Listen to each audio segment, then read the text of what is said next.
Ma chère Clémence, depuis que nous avons débuté cette aventure ensemble, je me sens de plus en plus proche de toi. C'est pour cette raison que j'aimerais que tu deviennes ma Valentine. Tu pourrais ainsi me caresser et en retour je te... Là. Et si le cœur t'en dit, j'inviterai quelques amis à nous rejoindre et nous pourrons tous te... Tendrement, Maslow.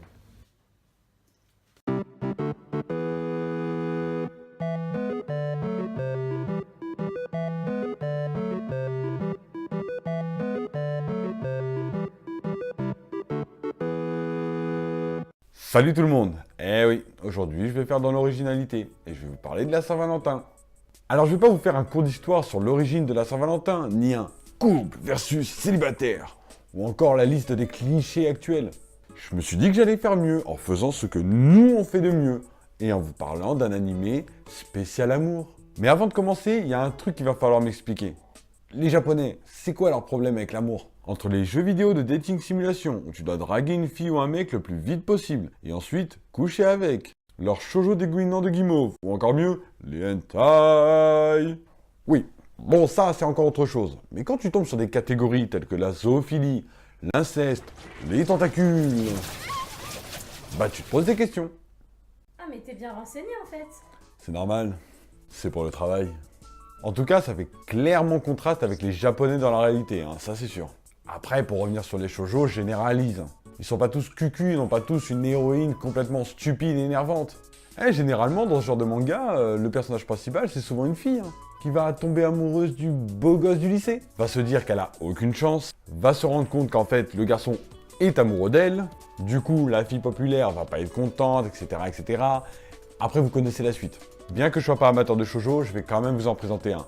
Begata HK. Ça raconte l'histoire de Yamada, une lycéenne de 15 ans, jolie et très populaire auprès des hommes. En apparence, rien de spécial. Et pourtant, on a affaire à une véritable obsédée du sexe, hein, qui a pour seul objectif se taper 100 mecs avant la fin du lycée. Fonce ma petite! Vierge et complètement omnubilée par l'idée qu'elle pourrait se faire rejeter à cause de ça, elle va chercher un puceau, avec qui elle va faire sa première fois, pour ensuite débuter son fameux objectif. Et c'est le pauvre Takashi Kosuda qui va être sa victime. Je veux bien être à sa place, moi. Je vais lui montrer c'est quoi un homme. Ah, j'ai pas choisi n'importe lequel, hein. Et il fait pas dans la dentelle. Bref, je reprends. Déjà, la première rencontre, c'est un traumatisme. Alors qu'elle essaye d'attraper un dictionnaire un peu trop haut, elle trébuche et tombe sur Kosuda. Au lieu de lui demander si ça va, la première chose qu'elle lui demande, c'est...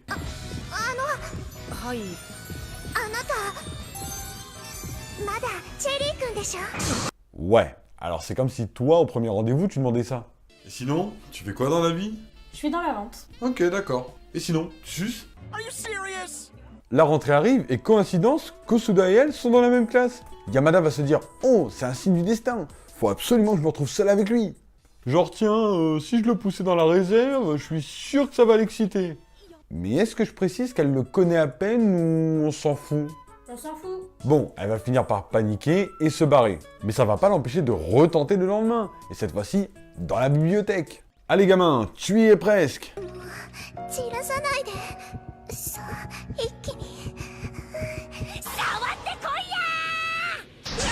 Et ça va être comme ça tout le long de l'animé. Des tentatives en carton, il va y en avoir.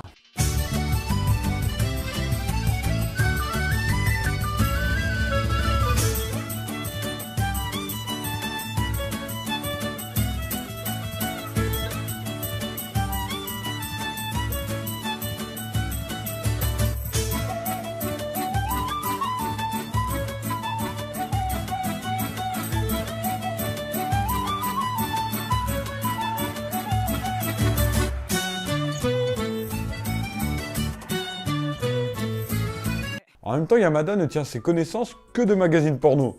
Et Kosuda, Kosuda n'en a carrément pas. Aucun des deux ne sait vraiment comment faire, du coup ça donne presque envie de les aider. Par exemple, avec leur premier baiser, ou après avoir traversé l'allée des Love Hotels. Ouais, parce qu'à la base, c'est pas vraiment un bisou qu'elle voulait. Elle l'assomme presque. En plus d'être une brute, elle idéalise totalement la chose.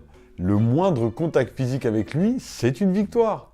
quitte à limite le faire crever d'une crise cardiaque avec un toboggan aquatique sous prétexte qu'il s'accroche à elle. Oh mon Dieu, il m'a touché la main. Oh, j'y crois pas. Elle a intérêt à me laisser la prendre, sinon ça va pas le faire. Mais attention, une concurrente vient de faire son entrée. Et n'a qu'une chose en tête, détrôner Yamada de son titre de la fille la plus belle du lycée.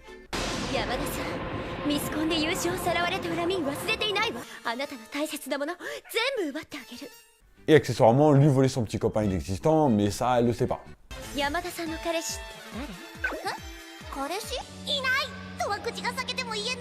Après, la relation Yamada-Kosuda est un peu chelou, mais bon. Par contre, la Kyuuka, elle a un putain de brother complexe. C'est même plus de l'amour à ce level, c'est de la névrose. Elle a carrément une chambre remplie de goodies à son effigie. Bref, revenons à Yamada et Kosuda. Quand Yamada apprend que l'autre taré organise une fête de Noël et qu'elle et Kosuda sont invités, elle se dit que c'est le moment parfait pour réussir son affaire. Sauf que rien va se passer comme prévu. Alors qu'ils ont réussi à s'éclipser et commencent à peine, l'autre va débarquer après les avoir espionnés via des caméras cachées. Oui, sa baraque est truffée de caméras cachées.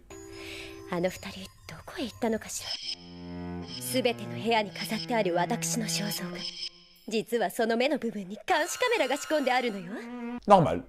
Là, j'avoue, j'ai limite été aussi frustré qu'eux. Bah ouais, mais au bout d'un moment, t'as envie qu'ils y arrivent, les pauvres. Ou alors c'est juste que t'es un gros pervers. Non, pas vraiment. Mais crois-moi qu'avec la censure, tu vois pas grand-chose. Oui, parce que cet animé est très censuré, même un ecchi l'est moins. Par contre, les érections sont représentées de manière assez originale. Hein. Salut, c'est moi ton pénis, et tu es en train de bander. Et moi, ça fait pareil. N'est-ce pas? Tout à fait.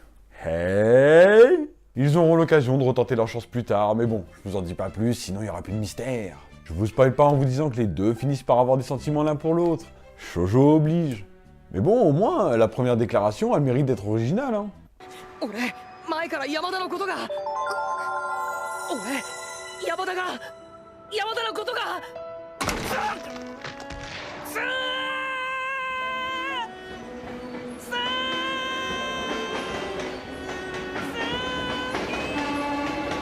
Champion!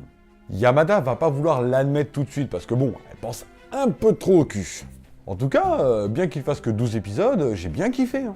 Et ça m'a fait rire, parce qu'avoir une fille qui a un rôle de perverse assumé, bah ça fait plaisir. Les épisodes passent vite et on se laisse prendre par l'histoire, sans mauvais jeu de mots. Seule chose que je regrette, c'est qu'il n'y a pas vraiment de fin et que du coup t'es obligé de le finir en manga. Mais ça a le mérite de passer le temps, donc je vous le conseille. Au fait, t'as reçu ma lettre? Ça veut dire oui?